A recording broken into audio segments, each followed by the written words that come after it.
నమస్తే రమగారు. నమస్తే జయ.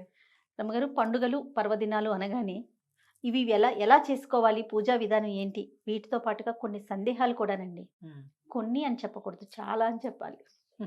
స్వతహాగా నాకొచ్చేయి కొన్ని, హ్మ్. చుట్టుపక్కల నుంచి వినేవి కొన్ని, హ్మ్. మన కామెంట్స్ రూపంలో వినేవి, చూసేవి మరికొన్ని. హ్మ్. ఇవన్నీ మేము ముందుంచుతాను. ఉంచండి. ఒకదాని తర్వా ఒకదాని తర్వాత ఒకటి మాకు అన్నిటికీ మీరు నివృత్తి చేయాలి.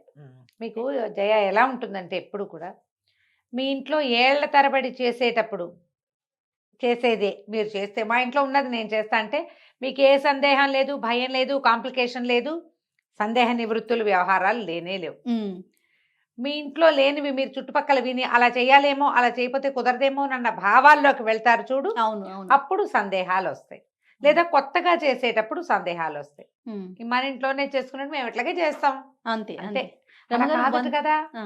100 మాటలు వింటే ఇది తప్పేమో, అది కరెక్టేమో, అలా చేయకూడదేమో, ఇలా చేయకూడదేమో. మీరన్నట్టుగా ఒక్కటే ఫాలో అయ్యామనుకోండి, ఆ ఏమి ఉండదు. ఒకటి కూడా ఓ గురువు గారినో మన ఇంటినో అంతే. అంతే. అప్పుడు ఏ డౌట్లు ఉండవు. మేము ఇలాగే చేస్తాం. ఆ! మనకి ఏదో బ్రహ్మాండం పగలది పడాలి మన మీద, అది పడట్లేదంటే మనం ఈ చేసే తప్పు అనిపిస్తూ అనిపిస్తుంది. ఉంటుంది. ఒక్కొక్కళ్ళని వింటాము, చేయకూడదు అని చెప్తారు. అలాంటి శాస్త్రం లేదమ్మా ఎక్కడా కూడా. హ్మ్. హ్మ్. ఇలాగే చేయాలని లేదు. నీ భక్తి ప్రధానం. హ్మ్. అదొక పాయింట్ ఎప్పుడు మనసులో పెట్టుకుంటే మనకి ఏ ప్రాబ్లం ఉండదు. సరే, యెస్. సందేహాలు సంధించండి. గణపతిని ఏ రోజు తెచ్చుకోవాలి? పండగ రోజు తెచ్చుకోవాలా? ముందు రోజు మన ఇంట్లో నిద్ర చేయించవచ్చా? ఇవి ప్రాంతీయ ఆచారాల ప్రకారం ఉంటుంది.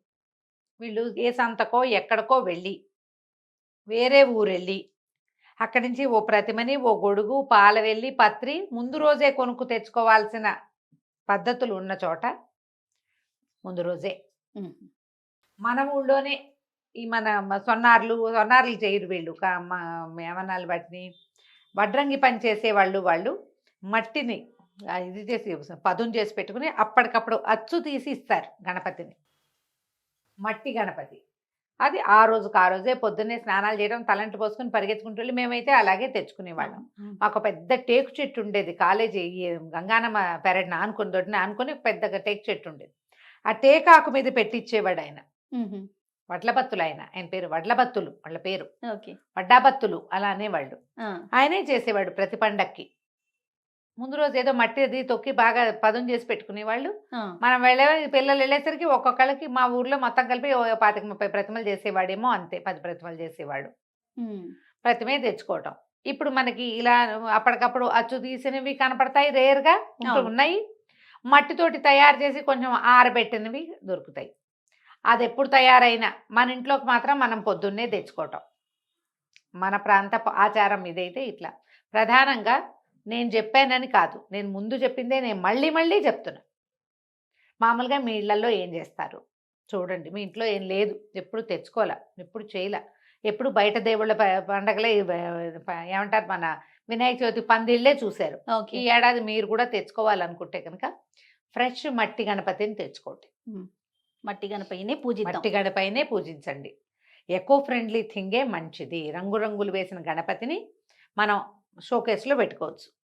ఈరోజు అర్చనకి భాద్రపద శుద్ధ చతుర్థి నాడు గణపతి పుట్టినరోజు నాడు ఆరాధించేది. ఆయన ఏదో ఒక మృణ్మయం అంటే మట్టి ఒంటికి రాసుకునే నలుగు పిండితోటి తయారు చేయబడ్డాడు. ఆ పిండితోటి మనం చేసుకోలేకపోతాం. అవును.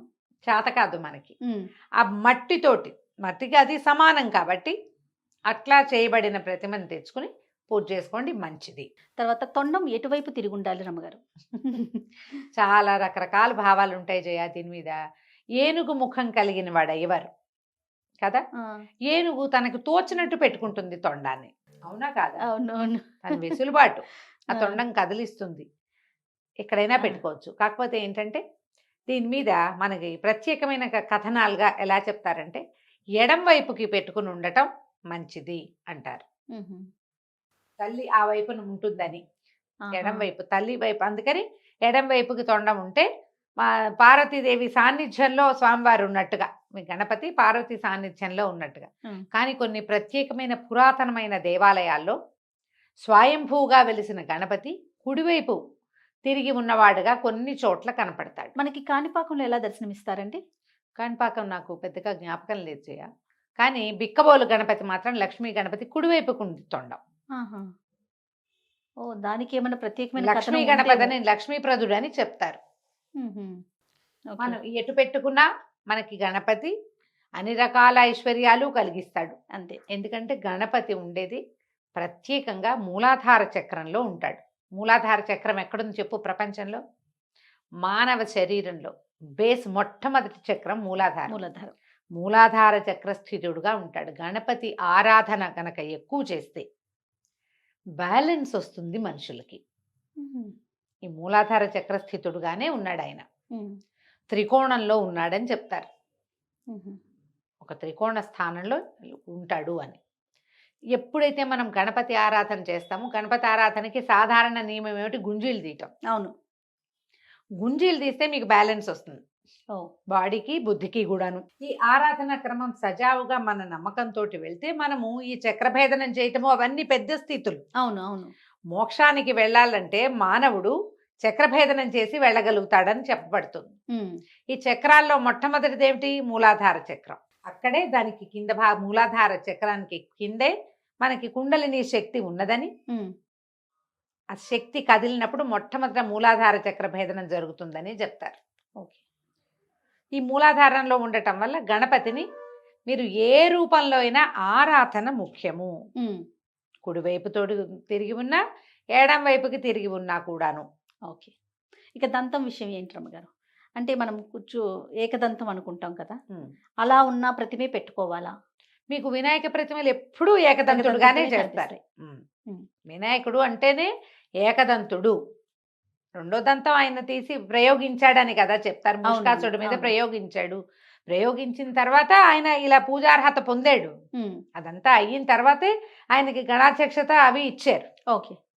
మరి ఏ రూపంలో మనం మొదట ఆయన్ని కొలువేయి ఉన్నవాడిగా చూసామో అదే రూపంలో కొలుచుకోవాలి. కాబట్టి తప్పకుండా ఏకదంతుడుగా ఉన్నదే చూడాలి, ఏకదంతుడుగా ఉన్నదే ఉంటారు.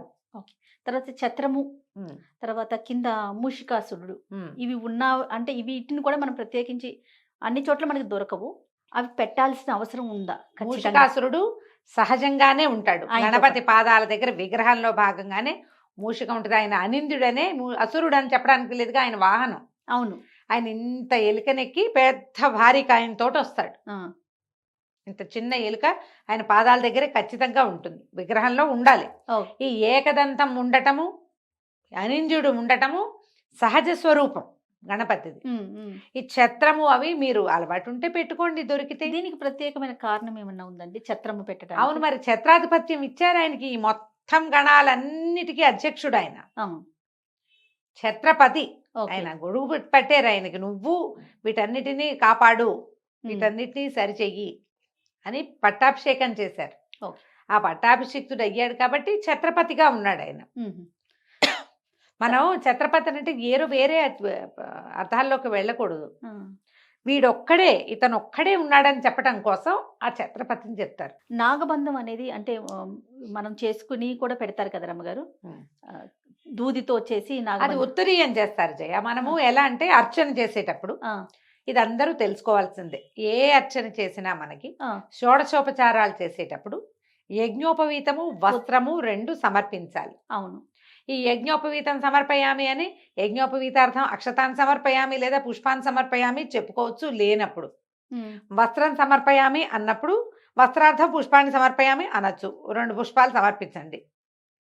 లేదంటే మనం ఏం చేయొచ్చు, ఇంత చేసేటప్పుడు పూజ చాలా షోడశోపచారాలు చేస్తున్నాం కదా, చక్కగా పత్తిని చక్కగా సాగదీసి చిన్న చిన్న బల్బుల్లా చేసి మధ్యలో పసుపుతోటి చిన్నగా నలిపి పెట్టామనుకో, యజ్ఞోపవీతం తయారవుతుంది.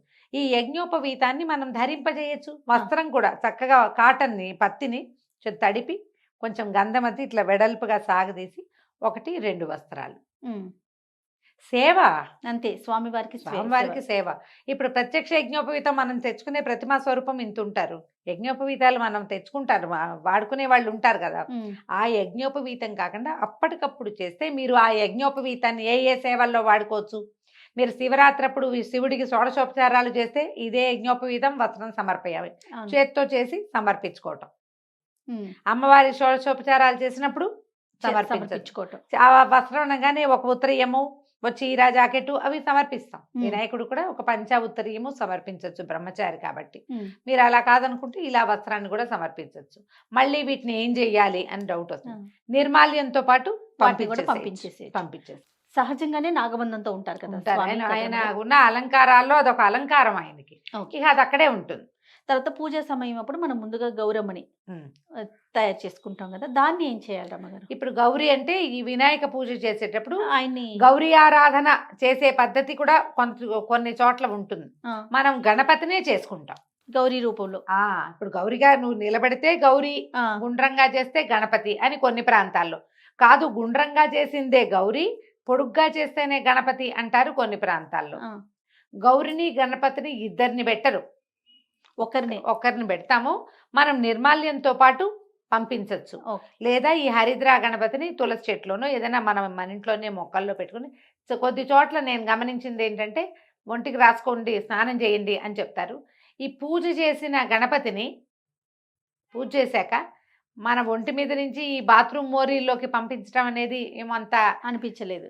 నచ్చలేదు నాకు, ఓ, వద్దనిపించింది. నేనేం చేస్తాను, నేను చేస్తే పని చెప్తాను. ఈ గణపతిని తులసి చెట్టు అంటే పూజ చేసే తులసిలో పెట్టను, పూజించే తులసి కాదు, ఇంకా తులసి మొక్కలు 3-4 కుండీలు ఆ కుండీలో పెట్టేట ఒక చిటిక తీసి సూత్రాలకి రాసుకుంటాను నేను. ఓహో. సూత్రాలకి పసుపు తాడు ఉండే పద్ధతి ఉంటుంది కదా, కొన్ని చోట్ల రాగి తీగలు చుట్టించేస్తారు. పసుపు తాడు ఉంటుంది గొలుసుకి, కింద పసుపు తాడికే సూత్రాలు ఉంటాయి. అవునవును. ఒక చిటికెట్ రాసుకుని తతిమా గణపతిని మొక్కల్లో పెడతా, నిదానంగా మట్టిలో కలిసిపోతారు. అంతే. ఇక అక్షింతల్ని మనము సాయంత్రం ఒకవేళ చంద్రుడిని చూస్తే గనక నీలాప నిందలు పడకుండా మనం తల మీద వేసుకుంటాం. ఇంకా మిగిలిన అక్షింతల్ని మనం ఏం చేయాలి రమ్మగారు? అంటే పూజ చేసేటప్పుడు మనం అక్షతలు కలిపి పెట్టుకుంటాం. అవును. పసుపు, కుంకుమ, గంధము, అక్షతలు అన్ని తయారు చేసి పెట్టుకుంటాము. పూజ దగ్గర పెట్టినవి పూజక్షింతలుగా మీరు భావించద్దు. ఇది కాదు పద్ధతి. అవి మళ్ళీ పక్కన పెట్టుకుని మీరు తర్వాత పూజల్లో వాడేసుకోవచ్చు వాటిని. ఏవి కథాక్షతలుగా చెప్పబడతాయి ఎప్పుడు కూడా మనం చేతిలోకి తీసుకుని పట్టుకుంటాం కదా. అవును. పట్టుకుని శ్రద్ధగా కథ వింటాం. విన్నప్పుడు ఆ కథాశ్రవణం వల్ల మన చెవులతోటి వింటాం, చేతులతోటి పట్టుకుంటాం. ఈ అక్షతలకి ఈ కథాగౌరవం లభిస్తుంది. గిన్నెలో ఉన్నవి కాదు, మన చేతిలో ఉన్నవి. ఇది లెక్క. ఏదైనా సరే ఇప్పుడు మనం అమ్మవారికి కుంకుమార్చన చేస్తాం, మామూలుగా చేసుకుంటామా? ఒక చిటికెడు కుంకుమ పట్టుకుని మొత్తం నామాలు అయ్యాక వేస్తాం. అన్ని నామాలకి ఒక చిటికే వేసినా సరిపోతుంది. అవును. నువ్వు నోటితో నామం చదువుతూ కుంకుమ గనక పట్టుకుంటే నీ భక్తి, ఆ గౌరవం ఈ కుంకానికి లభిస్తుంది. ఇది లెక్క. ఏ మీరు కథాశ్రవణం చేసినా వరలక్ష్మి వ్రతం కానీ, మంగళగౌరి వ్రతం కానీ, ఇది కానీ, నాగుల చవితి కానీ అక్షతలు చేతిలో ఉండాలి. ఇప్పుడు మీరు గమనించండి, దేవాలయాలకు వెళ్తారు, మంత్రపుష్పం చదువుతారు, మంత్రపుష్పం చదివి దాదాపు మొదలు పెడతారు. అక్కడ అందరికీ పువ్వులు ఇస్తారు. మనమంతా పువ్వులు ఇలా పట్టుకుంటాం, శ్రద్ధగా వింటాం. ఆ మంత్రపుష్పం అయ్యాక మళ్ళీ అయ్యగారు వచ్చి పళ్ళెను మన పువ్వులు తీసుకుని మనం పట్టుకున్న పువ్వుల్ని స్వామికి సమర్పిస్తారు. ఎలా జరిగింది అది? మన శ్రద్ధ, మన చేతిలోనే ఆ వస్తువు ఉండటం, ఈ రెండు కలుస్తాయి కదా, మనం అలైన్డ్గా అవుతాం. మన చెయ్యి అలైన్డ్గా అవుతాయి. అప్పుడు ఏంటి, మన శ్రద్ధ ఈ పువ్వులోకి వెళ్తుంది. అవునా? ఇదే విధానం ఈ కథాక్షింతలకు కూడా అంతే. మీరు కథ చెప్పే పిల్లలకు కూడా అందరికీ చేతికి అక్షంతలు ఇచ్చి కూర్చోబెట్టండి. ఆ అక్షంతలు అక్కడ ఇక్కడ వేయకూడదు, అవి పుచ్చుకుని వెళ్ళిపోకూడదు, అవి అక్కడ ఇక్కడ పెట్టకూడదు. శ్రద్ధ కోసం నిన్ను కూర్చోబెట్టడానికి నువ్వు కథ విని ఆ కథాక్షతలని స్వామివారి మీదకి కొన్ని వేసి తర్వాత తతిమావి వేసుకోవటం. మేమైతే 6 నెలల పైనే ఉంచుకుంటాం జయ. వినాయక చవితి అక్షతలు ఒక డబ్బాలో పోసి పక్కన పెడతాం. ఏదైనా ముఖ్యమైన పనుల మీద వెళ్ళేటప్పుడు ఓ మాట దండం పెట్టుకుని 2 అక్షంతలు తీసి నెత్తి మీద వేసుకుంటాం. సాయంకాలం మధ్యాహ్నం ఎవరైనా వచ్చారనుకో వాళ్ళకు కూడా కథాక్షతలు వేస్తాం. అందుకని ఈ చంద్రుడి నీలాప నిందల భయము మనకి ఉదయమే తీరిపోతుంది. అక్షతలు తల మీద పడిపోతాయి కాబట్టి మీరు ఇప్పుడు దీనికి పే చేయవలసింది ఏమిటి విషయము? శ్రద్ధ. కథ అంతా నాకు తెలుసు అని మానేయకూడదు. అయినా కూడా ఏటా వింటున్నాం మాకు తెలుసండి అని మానేయట్లేదు కదా. రోజు తింటున్నామని అన్నం మానంగా అట్లా మొత్తం కథ అంతా కూర్చుని మనకు తెలిసిన కథాక్రమం అయినా కూడా వినాలి. తర్వాత స్వామివారిని సాగనంపే కార్యక్రమంలో ఒకరు అదే రోజు తీసేసి సాగనంపుతారు. ఒకళ్ళు 3, 5, 7 అని తీసుకెళ్లి వేరే మంటపాల్లో పెడుతూ ఉంటారు. ఇది కరెక్టేనా అమ్మగారు? మరి అవకాశాన్ని బట్టి చేయాలి కదా. ఇదివరకు ఏం చేసేవాళ్ళం మనం, ఆ రోజు కదిపేసి, ఉమ్, అంటే మంగళవారము శుక్రవారము కాకపోతే ఆ రోజే కదిపేసి వేయచ్చని చెప్తారు. ఉమ్. ఇవన్నీ ప్రాంతీయ ఆచారాలే జయ. మనం ఉమ్. చెప్పిందే శాస్త్రం అని అనడానికి అంటానికి లేదు. వీల్లేదు. కరెక్ట్ అండి, కరెక్ట్. ఆయా ఊళ్ళల్లో పద్ధతులు, ఇప్పుడు పొల పనులు అవి చేసుకునే వాళ్ళు ఉంటారు, పొలాల్లో పనులు చేసేవాళ్ళు 9 రోజులు పెట్టి సేవాకాలాలు జరిపి రోజు సాయంకాలం సంగీత సాధన చేయమంటే అందరి వల్ల కాదు కదా. అవును. పూజ చేసుకుంటారు, ఈ కథా వ్యవహారం అంతా అయిపోతుంది, ఈ పూజ చివరి అంతా అయిపోయాక అప్పుడే ఆ మంత్రం, సాగనంపై మంత్రం చదివేసుకుని, ఉద్వాసన మంత్రం ఉమ్, చదివేసి గణపతిని కదిపేసేయచ్చు. ఓహో. ఆ రోజే కూడా కదపచ్చు, ఉమ్, తప్పు లేదు, ఉహు. చేస్తారట్లా. ఓ. మీరు ఉంచుకోదలిస్తే 3 రోజులు ఉంచుకోవటం, 3వ రోజు కదుపుకోవటం. ఆహా. కదిపిన తర్వాత మీకు వెంటనే నిమజ్జన చేసే అవకాశం లభించకపోతే మన సమీపంలో ఉన్న వినాయక స్వామి పందిళ్లలో తీసుకెళ్ళి ఆ పెద్ద వినాయకుడి దగ్గర ఈ వినాయకుళ్ళందరినీ పెడతారు. పత్ర ఎక్కడో సమర్పిస్తాం. ఉమ్, ఇప్పుడు ఏంటంటే మన ఊళ్ళో ఎలా అయినా ఈ అవకాశం ఉండద్దు, మనం అవును, చెరువుకి అవును. వెళ్ళిపోవడానికి దానికి అవకాశం లేకపోతే ఏం చేస్తాం, అలాగే ఉండిపోతారు. పెద్ద వినాయకులతో పాటు ఈ వినాయకుడు కూడా వెళ్ళిపోతాడు. అవకాశం ఉంటే చక్కగా మన ఇంట్లోనే బకెట్లో పెట్టి, మన ఇంటి కుండీల్లోనే పెట్టి అలా నిమజ్జనం అలా చేసుకోవచ్చు. నిమజ్జనం చేసుకోండి. ఆ మట్టి తాలూకు బలం మన కుండీల్లోకే వస్తుంది. ఇప్పుడు ఇదివరకటిలాగా ఈ మనం ఏ ఏ విధానం కోసం, ఏ ఆరోగ్యం కోసం, ఏ సార్వజనీనమైన అభివృద్ధి కోసం ఋషులు ప్రవేశపెట్టారో అది ఇప్పుడు లేదు మన ఉమ్, దగ్గర. ఉమ్, హైదరాబాద్ లాంటి చోట అందరూ తాగే నీళ్ళు ఒకటి కాదు, అది అక్కడ ఇవి కలపకూడదు. అవును. పంటలు గింటలు మనకు అందుబాటులో లేవు. ఏం చేయాలి మరి మనం కదా, ఇవన్నీ ఆలోచిస్తాం కదా.